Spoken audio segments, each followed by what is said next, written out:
আসসালামু আলাইকুম। আমি মোহাম্মদ মিজানুর রহমান, সহকারী শিক্ষক ভৌত বিজ্ঞান, শ্রীপুর মাধ্যমিক বিদ্যালয়, হরিণাকুণ্ড, ঝিনাইদহ।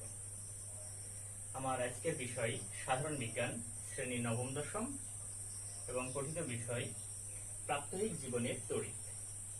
সুপ্রিয় স্টুডেন্ট, আমরা প্রাত্যহিক জীবনের তড়িৎ কথাটা বলতে কি বুঝতে পারছি? প্রতিদিন আমরা যে বিদ্যুতের ব্যবহার করছি সেইটা।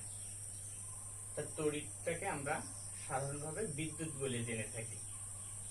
আমরা এই অধ্যায়ে জানব শুষ্ক কোষের গঠন ও কার্যপ্রণালী, বর্তনী, তড়িৎ বিশ্লেষণের মাধ্যমে তড়িৎ প্রলেপন, বৈদ্যুতিক ইউনিট হিসাব, লোডশেডিং এবং সিস্টেম লস। এই সকল বিষয়ে আমরা আজকে জানবো ইনশাল্লাহ। তো আমরা শুরুতেই আসি শুষ্ক কোষের গঠন এবং কার্যপ্রণালী। শুষ্ক কোষটা কি? শুষ্ক শব্দটা আমরা খুব ভালোভাবে বুঝতে পারছি যে এখানে কোনো রস থাকবে না, অর্থাৎ কোনো জলীয় দ্রবণ থাকবে না, তেমন একটা জিনিস শুষ্ক কোষ। তো শুষ্ক কোষ বলতে আমরা সাধারণত বুঝি যে টেলিভিশনের রিমোটের যে ব্যাটারি আছে, অথবা লাইটের ব্যাটারি, অথবা তোমাদের বাসায় যে মোবাইল ফোনগুলো আছে সেই মোবাইল ফোনের ভিতরে যে ব্যাটারিগুলো আছে, এগুলোই শুষ্ক কোষ। কারণ আমরা দেখতে পাচ্ছি যে এই সকল ব্যাটারিতে কোনো জলীয় দ্রবণ নাই, ব্যাটারিটা শুষ্ক। এই শুষ্ক কোষ কিভাবে গঠন করা হয় এবং কিভাবে কাজ করে সে ব্যাপারে আমরা জানার চেষ্টা করব।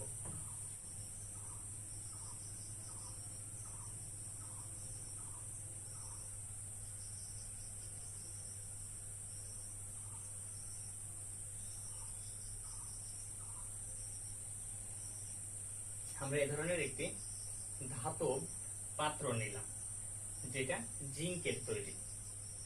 আমরা জিঙ্কের তৈরি একটি ধাতব পাত্র নিলাম। এই ধাতব পাত্রের ভিতরে একটি কার্বন দণ্ড প্রবেশ করাবো।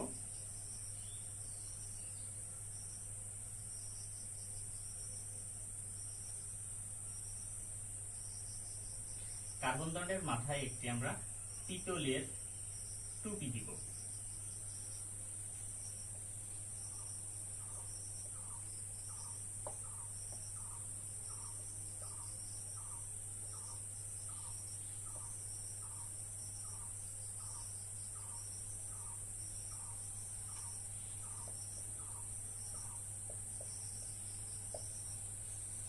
আর ব্যাটারির ভিতরে আমরা যে ফাঁকা জায়গাগুলো দেখছি, এই ফাঁকা জায়গাগুলোতে আমরা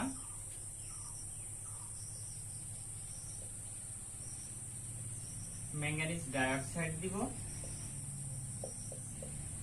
অ্যামোনিয়াম ক্লোরাইড দিব এবং জিঙ্ক ক্লোরাইড দিব। এইগুলোর সাথে পাতিত পানি দিয়ে, অর্থাৎ পরিষ্কার বিশুদ্ধ পানি দিয়ে আমরা একটা পেস্ট তৈরি করব, দ্রবণ তৈরি করব। দ্রবণ তৈরি করার পরে এই কৌটার খালি জায়গাতে প্রবেশ করাবো এবং এই মুখটাকে আমরা শেষে আটকে দেব। আটকে দিলে একটি শুষ্ক কোষ হয়ে গেল বা একটা ব্যাটারি হয়ে গেল। এখন একটা ব্যাটারির সাধারণত তিনটা অংশ থাকে, যেমন একটা থাকবে অ্যানোড, একটা ক্যাথোড এবং এর মাঝে যে দ্রবণটা দিচ্ছি সেটাকে আমরা বলে থাকছি ইলেকট্রোলাইট। তাহলে এখানে অ্যানোড হিসেবে কাজ করছে জিঙ্কের এই পাত্রটা, আর কার্বন দণ্ডটা কাজ করছে ক্যাথোড হিসাবে এবং এর মাঝে যে দ্রবণটা দিচ্ছি আমরা, এটা ইলেকট্রোলাইট হিসেবে কাজ করছে।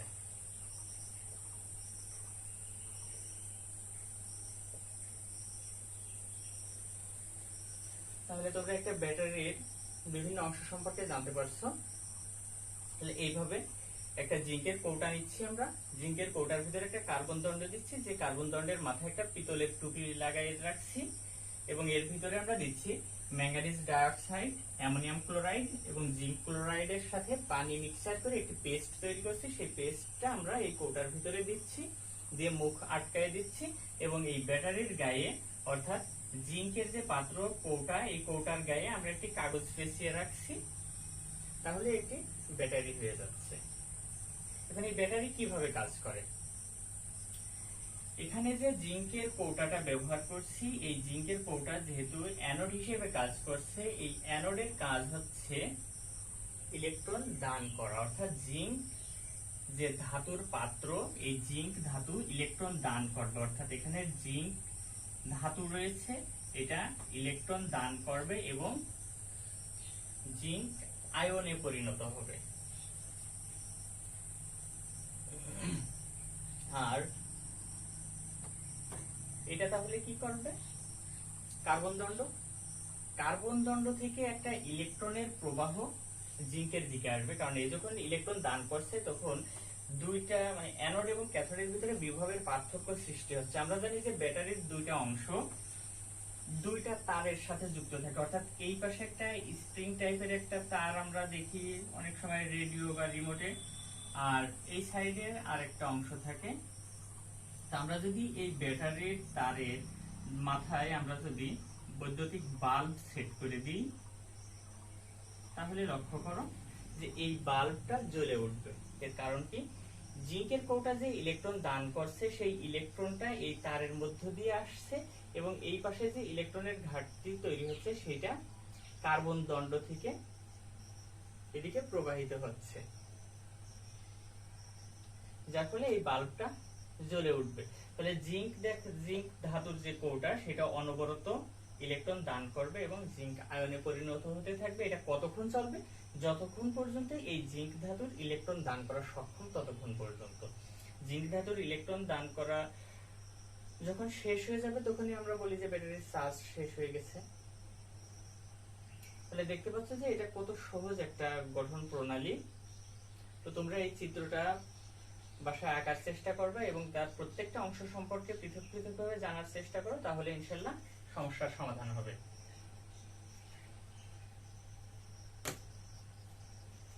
এবার আমরা জানবো তড়িৎ বর্তনী সম্পর্কে। ভাবছো যে বর্তনী আবার কি, কিন্তু আমরা একটা ইংরেজি শব্দ খুব ভালো বুঝি যে ওয়্যারিং করা। তোমাদের বাসা বাড়িতে তারের যে সংযোগগুলো তৈরি করেছে, অর্থাৎ তোমরা সুইচে চাপ দিচ্ছ, বাল্ব জ্বলে উঠছে, সুইচে চাপ দিচ্ছ, ফ্যান চালু হচ্ছে। এই যে সুইচ বোর্ড এবং একটা মেইন বোর্ড আছে যেখানে অথবা মিটার আছে, যে মিটারের মধ্য দিয়ে প্রথমে তার এসেছে পোল থেকে, তারপরে মিটার থেকে বের হওয়ার পরে আমরা একটা মেইন সুইচ তৈরি করেছি, মেইন সুইচ থেকে আবার সাব সুইচ তৈরি করেছি, যে সুইচগুলোতে চাপ দিলে আমাদের ফ্যান চালু হচ্ছে অথবা লাইট জ্বলে উঠছে। এই যে তারের যে সংযোগ দেয়া হচ্ছে, এই তারের সংযোগটাই বর্তনী নামে পরিচিত। বর্তনী শব্দটা আমাদের কাছে একদমই অপরিচিত, বইয়ের বাইরে আমরা সাধারণত এই শব্দটা ব্যবহার করে থাকি না। এই বর্তনী মানেই হচ্ছে তারের সংযোগ বা ওয়্যারিং। তো এই বর্তনীটা আমরা দুইটা ভাবে দিতে পারি, একটা সমান্তরাল বর্তনী আর একটা শ্রেণী বর্তনী। তো আমরা সমান্তরাল বর্তনী এবং শ্রেণী বর্তনী সম্পর্কে কিছু জানার চেষ্টা করব। এটা একটি সেল, যে সেলকে আমরা সাধারণত ব্যাটারি হিসেবেই প্রকাশ করে থাকি। আমরা সচরাচর এই সেলটাকে ব্যাটারি হিসেবে আখ্যায়িত করব। তো এই ব্যাটারির সাথে থেকে আমরা একটি তার বের করছি, যেখানে আমরা একটা মেইন সুইচ রাখলাম। এই সুইচটা আসার পরে আমরা এই তারের মাঝে একটা বাল্ব সেট করছি, এখানে একটা ফ্যান লাগাচ্ছি,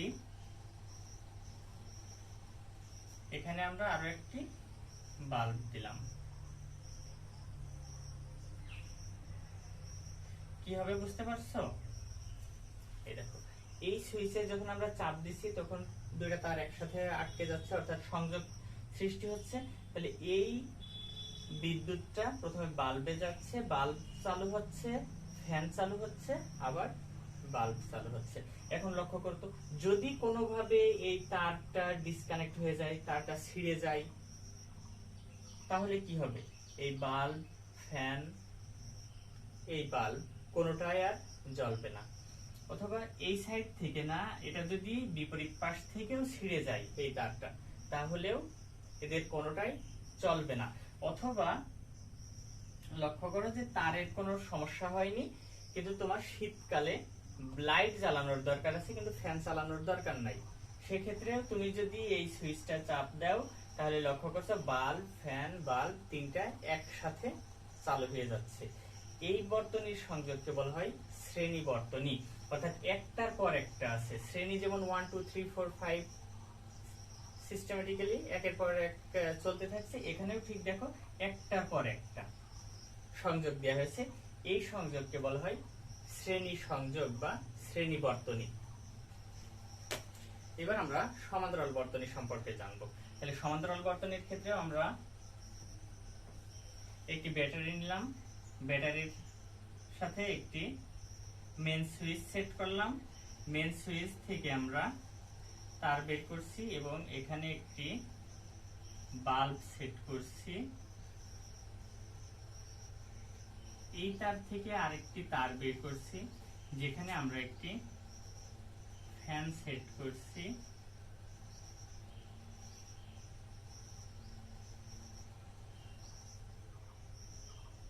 এবং আমরা তবে এই বাল্ব সেট করার আগে আমরা এখানে চাইলে একটা সুইচ দিতে পারি। এখানেও ফ্যানের আগে আমরা একটা সুইচ দিয়ে দিব। আরো একটি তার নিলাম, এখানে আমরা চাইলে আরো একটি ফ্যান সেট করতে পারি, যে ফ্যানের মুখে আমরা একটা সুইচ লাগিয়ে দিলাম। এবার লক্ষ্য করো, এই বাল্ব থেকে যখন কারেন্ট আসছে তখন আমরা এই সুইচটা যখন বন্ধ রাখছি তখন এই সুইচগুলো চালু করলেও কোনো লাভ নাই, অর্থাৎ এটা হচ্ছে মেন সুইচ। এই মেন সুইচ অফ, তো বাল্ব ফ্যান সব অফ। আবার দেখো তো, এই মেন সুইচটা অন আছে কিন্তু এইগুলো অফ আছে, তাহলে এদের কোনো কাজ নাই, এরা কেউই কাজ করবে না। আমরা মেন সুইচটা অন রাখবো, অন রাখার পরে যদি এখানে বাল্বের এই সুইচটাতে চাপ দিই তাহলে বাল্ব চালু হবে। চাইলে আমরা বাল্ব বন্ধ রাখতে পারবো, ফ্যানের সুইচটাতে চাপ দিলে ফ্যান চালু হবে। আবার এই ফ্যানটার যদি প্রয়োজন না হয় এটা বন্ধ রাখবো, এই ফ্যানটাও আমরা চালু করতে পারবো, অর্থাৎ প্রত্যেকটাকে আমরা পৃথক পৃথক ভাবে চালাইতে পারছি। আমরা সাধারণত বাসাবাড়িতে এই সংযোগটাই ব্যবহার করে থাকি, কারণ তোমরা দেখবা যে তোমাদের বাসায় ফ্যানের জন্য একটা সুইচ, লাইটের জন্য একটা সুইচ এবং প্রত্যেকটার জন্য আলাদা আলাদা সুইচ আছে। আবার একটি মেন সুইচ সাধারণত থাকে, যে সুইচটা অফ করে দিলে পুরো বাড়ির বৈদ্যুতিক সংযোগ বিচ্ছিন্ন হয়ে যায়। তোমরা সহজে বুঝতে পারছো যে শ্রেণী বর্তনী কি এবং সমান্তরাল বর্তনী কি এবং কোনটার সুবিধা কেমন, আমরা বাসাবাড়িতে কেমন বর্তনী ব্যবহার করে থাকি। এবার আমরা জানবো তড়িৎ বিশ্লেষণের মাধ্যমে কিভাবে তড়িৎ প্রলেপন দেয়া যায়। তড়িৎ বিশ্লেষণটা কি? বিদ্যুতের সাহায্যে কোনো দ্রবণীয় আয়নকে, দ্রবণীয় যে সমস্ত লবণ বা অ্যাসিড বা ক্ষার বা যে সমস্ত পদার্থগুলো থাকবে সেইগুলোকে বিশ্লেষিত করা বা পৃথক করা বা ভেঙে ফেলা। অর্থাৎ একটা দ্রবণের ভিতরে যদি সালফিউরিক অ্যাসিড থাকে সেটাকে হাইড্রোজেন আয়ন এবং সালফেট আয়ন হিসাবে, এই যে একটা যৌগ ছিল যে যৌগটাকে আমরা দুইটা অংশে বিভক্ত করছি এবং সেটা কিভাবে? বিদ্যুতের সংযোগের মাধ্যমে। এজন্য যদি বৈদ্যুতিক সংযোগের মাধ্যমে আমরা কোনো যৌগকে এইভাবে পৃথক করি তাহলে সেটাকে বলবো তড়িৎ বিশ্লেষণ। তড়িৎ প্রলেপনটা কি?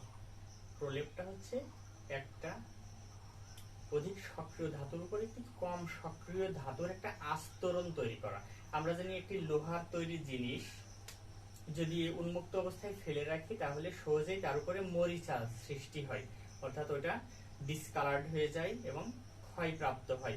অথচ একটা সোনার জিনিস, রূপার জিনিস আমরা লক্ষ্য করি যে সহজে এগুলো এর যে চকচকে অবস্থা এটা নষ্ট হয় না, অর্থাৎ এগুলো বাতাস দ্বারা কম জারিত হয় এবং ক্ষয়প্রাপ্ত কম হচ্ছে এবং এর উজ্জ্বলতা নষ্ট হয় না, যার ফলে যেগুলো সক্রিয় ধাতু সহজেই বাতাসের সাথে জারিত হয়ে ডিসকালার্ড হয়ে যাচ্ছে, সেই সমস্ত ধাতুর উপরে কম সক্রিয় ধাতু বা চকচকে কিছু ধাতুর প্রলেপ দেয়াকেই বলা হচ্ছে তড়িৎ প্রলেপন। সেটা কিভাবে করব? আমরা একটি পাত্র নিলাম, এই পাত্রের মধ্যে আমরা একটি চামচ ডুবিয়ে দিলাম।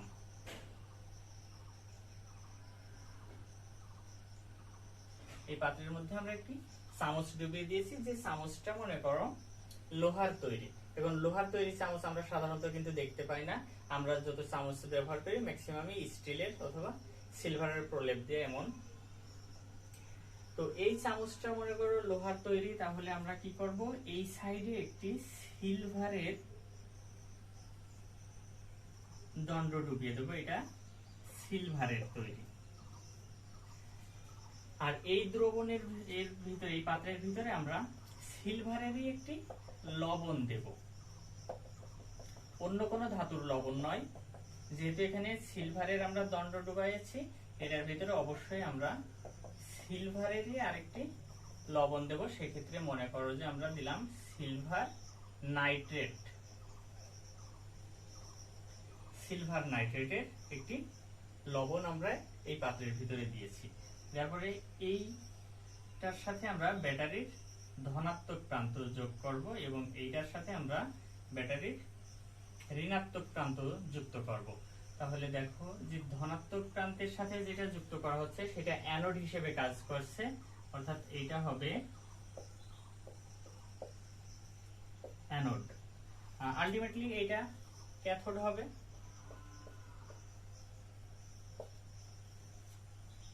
যখন বৈদ্যুতিক সংযোগ দিচ্ছি তখন এই সিলভার ধাতু অনবরত ইলেকট্রন দান করবে, সিলভার ইলেকট্রন দান করবে এবং সিলভার আয়নে পরিণত হবে। এই ঘটনাটা কোথায় ঘটছে? অ্যানোডে ঘটছে, অর্থাৎ এটা হবে অ্যানোড বিক্রিয়া। অ্যানোড বিক্রিয়াটা হবে সিলভার ইলেকট্রন দান করছে এবং সিলভার আয়নে পরিণত হচ্ছে। আর দ্রবণের ভিতরে সিলভার নাইট্রেটটা এই অবস্থায় থাকবে না, যখনই বিদ্যুতের সংযোগ দেওয়া হচ্ছে তখন সিলভার নাইট্রেটটা সিলভার আয়নে পরিণত হচ্ছে এবং নাইট্রেট আয়নে পরিণত হচ্ছে।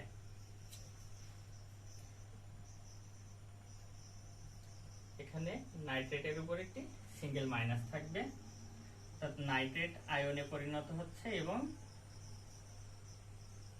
সিলভার আয়নে পরিণত হচ্ছে। দ্রবণের এই সিলভার আয়ন আমরা জানি যে এটা ঋণাত্মক, তাহলে এই সিলভার ধনাত্মক চার্জযুক্ত সিলভার আয়নটা কি হবে, এই চামচের দিকে যাবে। যেহেতু এর ভিতরে ঋণাত্মক চার্জযুক্ত ইলেকট্রন রয়েছে, তাই এই সিলভারটা অনবরত এর কাছে যাবে এবং ইলেকট্রন গ্রহণ করবে আর এর গায়ে জমতে থাকবে, এর গায়ে সিলভার জমতে থাকবে। তাহলে একটা জিনিস লক্ষ্য করো, এখান থেকে সিলভার ধাতু অনবরত ক্ষয়প্রাপ্ত হচ্ছে, অর্থাৎ ধাতু ছিল সেই ইলেকট্রন দান করে ধাতব আয়নে রূপান্তর হচ্ছে এবং দ্রবণে চলে আসছে। তাহলে বোঝা যাচ্ছে যে অ্যানোডটা অনবরত ক্ষয়প্রাপ্ত হচ্ছে।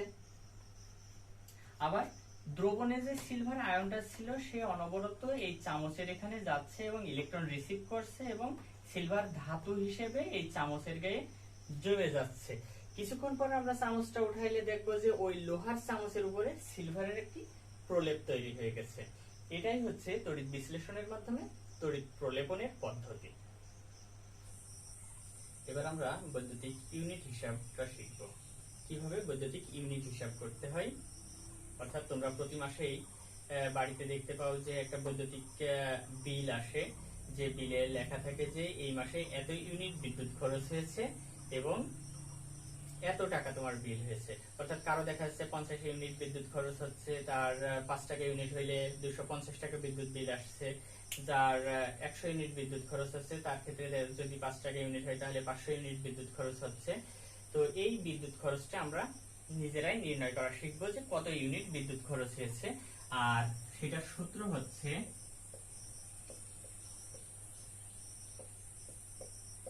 ইউনিট হিসাব করবো আমরা পি গুণ টি বাই 1000 এই সূত্র দ্বারা, যেখানে পিটা হচ্ছে পাওয়ার মানে ক্ষমতা, যে কত ক্ষমতা এবং কত ঘন্টা ধরে চলেছে, এবং এটা 1000 দিয়ে ভাগ করব। এই 1000 দিয়ে ভাগ করার উদ্দেশ্য হচ্ছে পাওয়ারটা আমরা ম্যাক্সিমাম ক্ষেত্রে জানি যে আমাদের বাসা বাড়িতে যে সমস্ত বৈদ্যুতিক বাল্ব বা ফ্যান থাকে ওইগুলোর গায়ে ওয়াট লেখা থাকে, আর ওই ওয়াটটাকে কিলোওয়াটে কনভার্ট করার জন্যই আমরা 1000 দিয়ে ভাগ করে থাকি।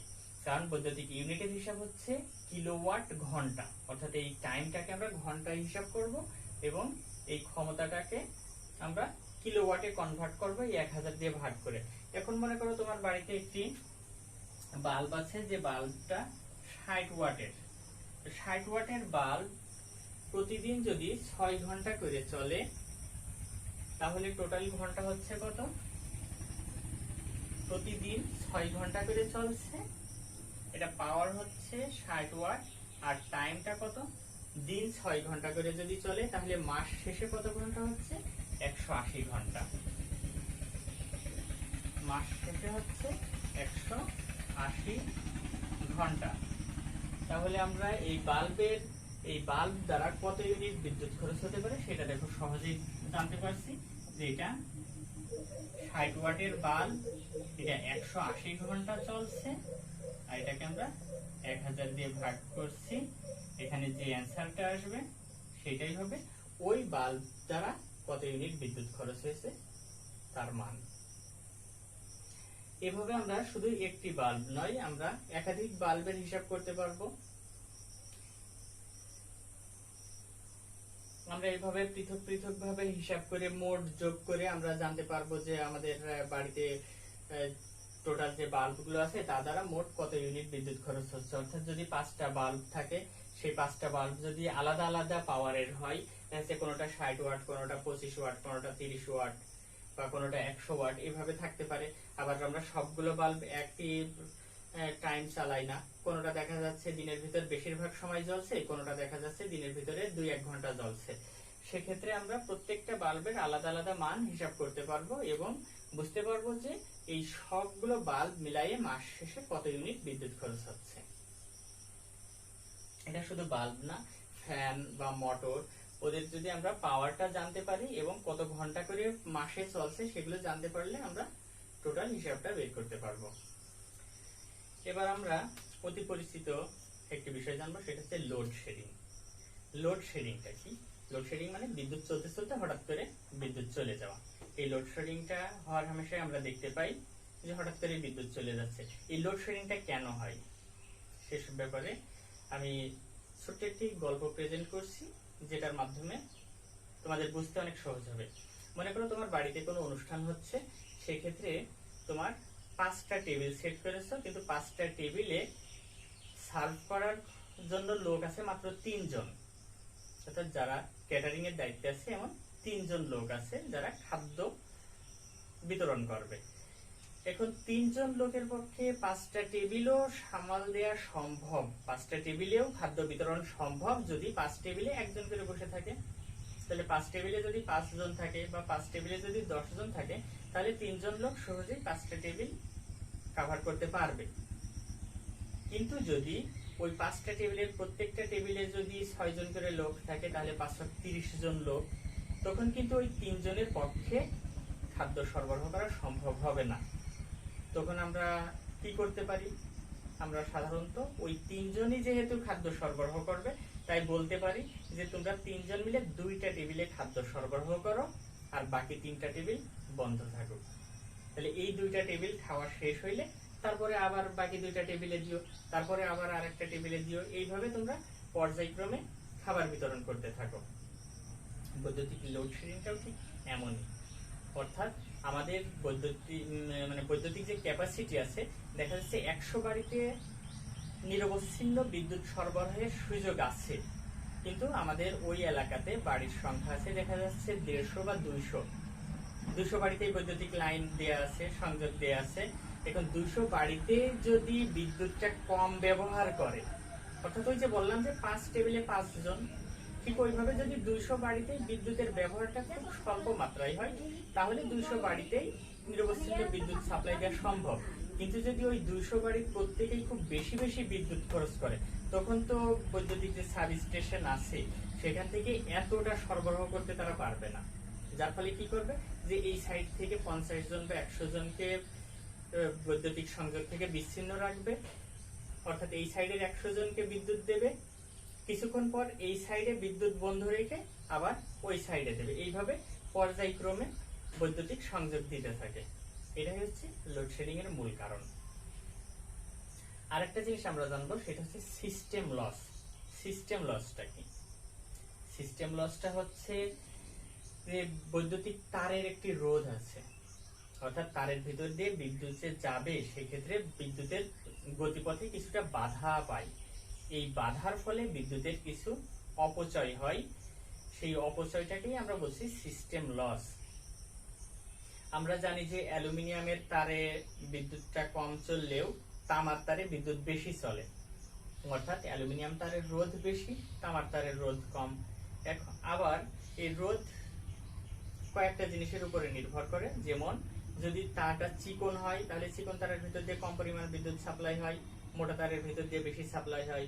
আবার যদি তারটা অনেক বেশি লম্বা হয়, অর্থাৎ যদি আমরা কোনো সাব লাইন টানতে চাই, সাইড লাইন টানতে চাই, সেক্ষেত্রে দেখা যায় যে ওই তারটা যত দূরে নিয়ে যায় তত ভোল্টেজটা কমতে থাকে। অর্থাৎ বৈদ্যুতিক উৎসটা এখান থেকে আমরা যদি একটি চিকন তারের মধ্য দিয়ে অনেক দূরবর্তী কোনো স্থানে একটি সাউন্ড বক্স বাজাইতে চাই, তাহলে দেখা যায় যে এই সাউন্ড বক্সের এখানে ভোল্টেজটা কম পাচ্ছে যদি তারটা চিকন হয় এবং নিম্নমানের তার হয়। অর্থাৎ এখানে তুমি 220 ভোল্ট বিদ্যুৎ পাচ্ছ, বাট এখানে দেখা যাচ্ছে 220 ভোল্ট পাচ্ছ না। তাহলে এখানে যে যন্ত্রটা তুমি চালাইতে চাচ্ছ সেটা ভালোভাবে চলবে না। আবার যদি এই তারটা তুমি মোটা করে দাও তাহলে বিদ্যুৎটা সহজেই যাচ্ছে। আবার লক্ষ্য করো যে এখানে 220 ভোল্ট না দিয়ে তুমি যদি স্টেপ আপ ট্রান্সফরমারের মাধ্যমে, স্টেপ আপ মানে ধাপটাকে তুমি উপরে উঠাই দিবা, এখানে 220 ভোল্ট না দিয়ে এখানে যদি তুমি 500 ভোল্টের বিদ্যুৎ সাপ্লাই দাও, ভোল্টেজ আপ করে দাও, তাহলে এখানে তোমার সেই প্রত্যাশিত 220 ভোল্টটা পেতে পারো। তাহলে এখান থেকে 500 সাপ্লাই দিচ্ছ, এখানে দেখা যাচ্ছে গেছে 300 ভোল্ট। এখন তোমার যে যন্ত্রটা আছে 300 ভোল্টে যদি চালাও তাহলে সেটা পুড়ে যেতে পারে। যার ফলে তুমি কি করবা, এখানে একটা স্টেপ ডাউন ট্রান্সফরমার সেট করবা। স্টেপ ডাউন ট্রান্সফরমারের মাধ্যমে তুমি ওটা 220 ভোল্টে নামিয়ে নিয়ে আসবা। 220 ভোল্টে নামানোর পরে তুমি তোমার ওই যন্ত্রটা চালাতে পারবা, অর্থাৎ সহজেই চলবে। তো যেটা বলছিলাম যে তুমি যদি এখান থেকে 220 ভোল্ট সাপ্লাই দাও, এখানে 220 ভোল্ট পাচ্ছ না, অর্থাৎ বিদ্যুতের অপচয় হচ্ছে। এই অপচয়টাকেই বলে সিস্টেম লস। আর সিস্টেম লস রোধের জন্য আমরা কি করব, সাবস্টেশন থেকে অনেক হাই ভোল্টেজ বিদ্যুৎ সাপ্লাই দেব এবং বাসাবাড়িতে যখন ওটা প্রবেশ করাবো তার আগেই আমরা স্টেপ ডাউন ট্রান্সফরমারের মাধ্যমে বাসাবাড়িতে 220 ভোল্টে কনভার্ট করে পাঠাবো। অর্থাৎ তোমরা লক্ষ্য করো যে তোমাদের বাসাবাড়ির আশেপাশেই বৈদ্যুতিক খুঁটির মাথায় এক ধরনের ঢম সেট করা থাকে, যেটাকে আমরা ট্রান্সফরমার বলে থাকি। এই ট্রান্সফরমার গুলো সাধারণত স্টেপ ডাউন ট্রান্সফরমার, অর্থাৎ তোমার বাসাবাড়ির জন্য উপযোগী 220 থেকে 240 ভোল্ট। ওই স্টেপ ডাউন ট্রান্সফরমার অনেক হাই ভোল্টেজের বিদ্যুৎটাকে ডাউন করে 220 ভোল্ট বা তার কাছাকাছি ভোল্টেজে বাসাবাড়িতে সাপ্লাই দিয়ে থাকে। ধন্যবাদ সবাইকে। করোনা পরিস্থিতিতে যেহেতু স্কুল বন্ধ আছে তাই অ্যাসাইনমেন্টের কাজগুলো ভালোভাবে বাসায় কমপ্লিট করো এবং আজকে যে ক্লাসটা নেওয়া হলো এই ক্লাসটা কয়েকবার দেখো এবং তোমার বাড়িতে যে বইটা আছে ওই বইটাকে ফলো করো। ধন্যবাদ সবাইকে।